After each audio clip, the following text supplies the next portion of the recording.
We had Nick Faldo on, and we talked about the LIV Tour. Yeah. And he said it feels like there's something bigger waiting for those on the LIV Tour. Now, he didn't know what it was, but he said it feels like there's something else attached to this, and I'm not quite sure. Like, what is the end game for the LIV Tour?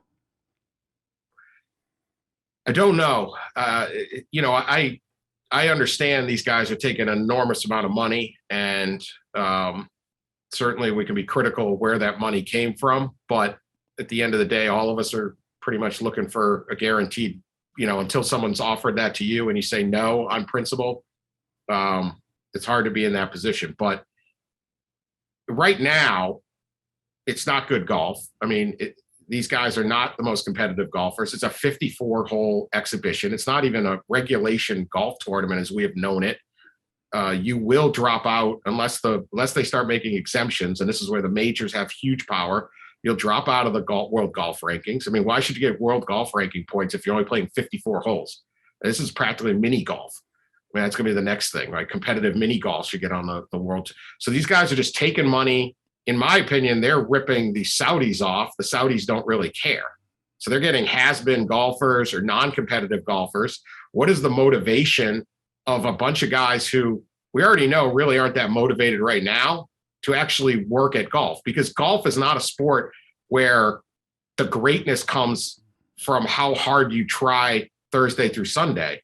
It's how hard you try when you hit the exact same bunker shot 10,000 times to the point you're sitting there on the 18th hole with the US Open and say, I got to hit this shot. It is the grind. And when you put in all those hours, then you can do the greatness. And what they have right now is a lot of guys who really aren't trying that hard already, and they faded off in competitiveness. So what is the motivation of these guys now when you've got guaranteed money? You don't need to play 54 holes and you don't have a tough field to play against to put in that work where you see the greatness. So I don't know. I don't know what the goal is. I guess, they say, well, this will sports wash, take the focus off of the Saudi Arabian government's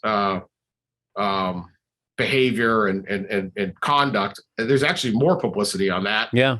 That hasn't worked. Yeah. So I don't know. I don't know what the end goal is. I mean, I think a lot of guys are going to make a lot of money, and I just don't know how this becomes really popular.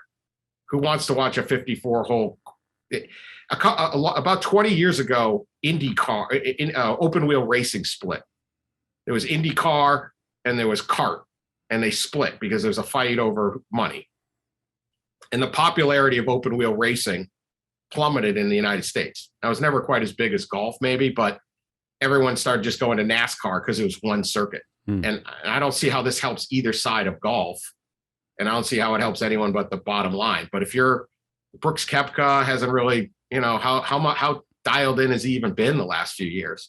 So now you're not building to a Ryder Cup, or you're not building to a US Open or something like that. I don't know where he's going to have to show a heck of a lot of ambition that we haven't seen lately.